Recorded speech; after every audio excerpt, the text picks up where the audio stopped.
Finally, as promised, a special comment about the president's cataclysmic deceptions about Iran. There are few choices more terrifying than the one Mr. Bush has left us with tonight. We have either a president who is too dishonest to restrain himself from invoking World War III about Iran at least 6 weeks after he had to have known that the analogy would be fantastic, irresponsible hyperbole, or we have a president too transcendently stupid not to have asked at what now appears to have been a series of opportunities to do so, whether the fairy tales he either created or was fed were still even remotely plausible. The pathological presidential liar or an idiot in chief.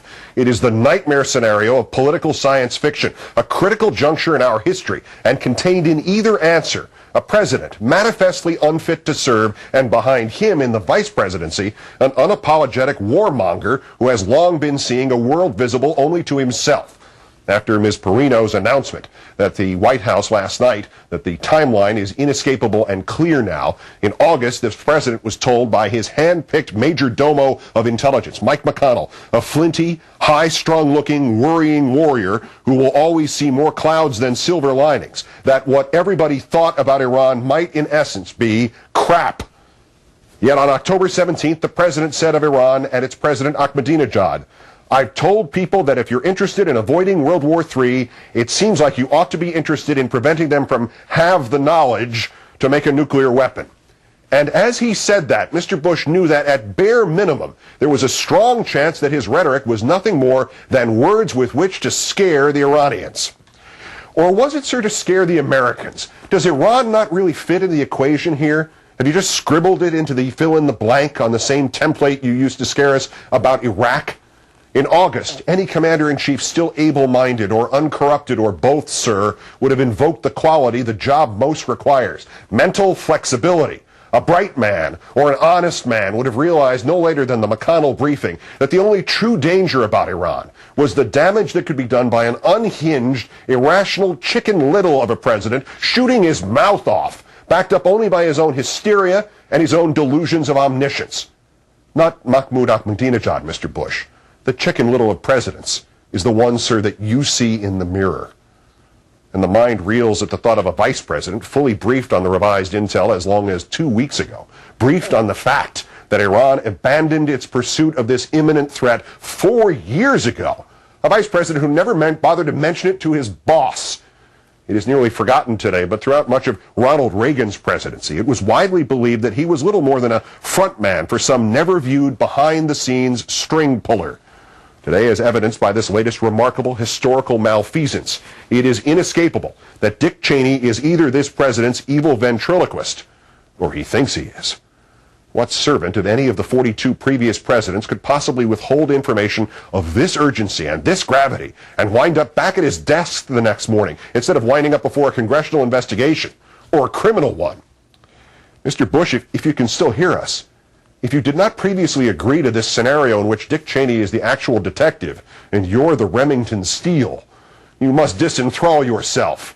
Mr. Cheney has usurped your constitutional powers, cut you out of the information loop, and led you down the path to an unprecedented presidency in which the facts have become optional. The intel is valued less than the hunch, and the assistant runs the store.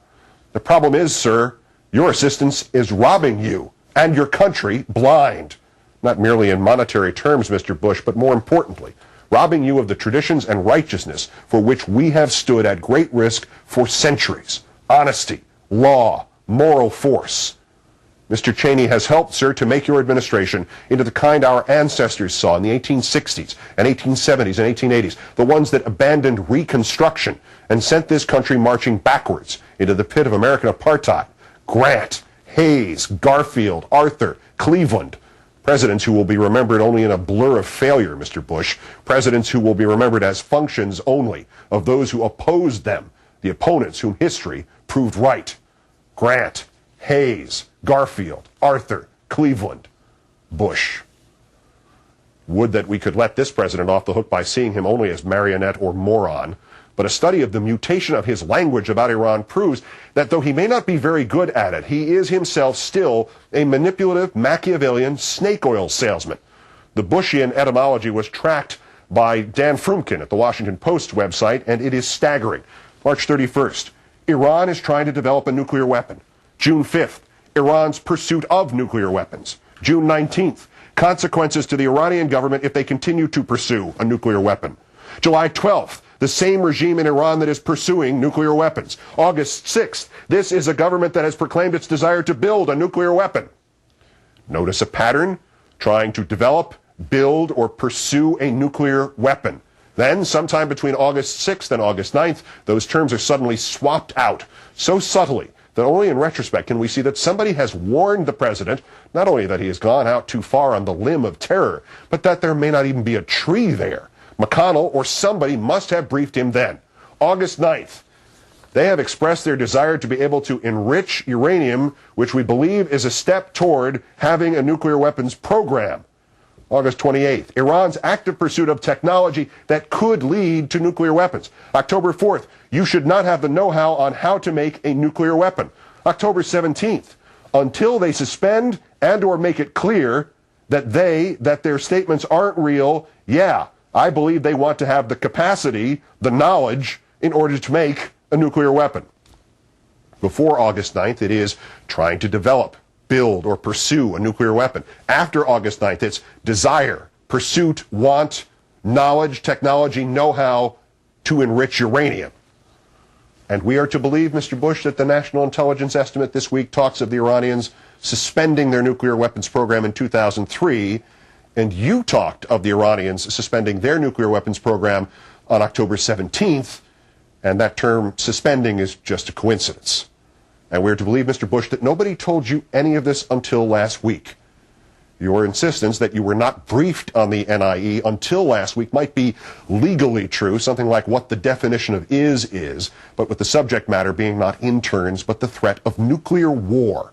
Legally, this might save you from some kind of war crimes trial, but ethically, it is a lie. It is indefensible. You have been yelling threats into a phone for nearly 4 months after the guy on the other end had already hung up. You, Mr. Bush, are a bald-faced liar. And moreover, you must have realized that John Bolton and Norman Podhoretz and the Wall Street Journal editorial board are now also bald-faced liars. We are to believe that the intel community, or maybe the State Department, cooked the raw intelligence about Iran, falsely diminished the Iranian nuclear threat to make you look bad, and you proceeded to let them make you look bad. You not only knew all of this about Iran in early August, but you also knew it was all accurate. And instead of sharing this good, calming news with the people you have obviously forgotten you represent, you merely fine-tuned your terrorizing of those people to legally cover your own backside, while you filled the factual gap with sadistic visions of, as you phrased it on August 28th, a, quote, nuclear holocaust. As you phrased it on October 17th, quote, World War III. My comments, Mr. Bush, are often dismissed as simple repetitions of the phrase, George Bush has no business being president. Well, guess what? Tonight, hanged by your own words and convicted by your own deliberate lies, you, sir, have no business being president. Good night and good luck.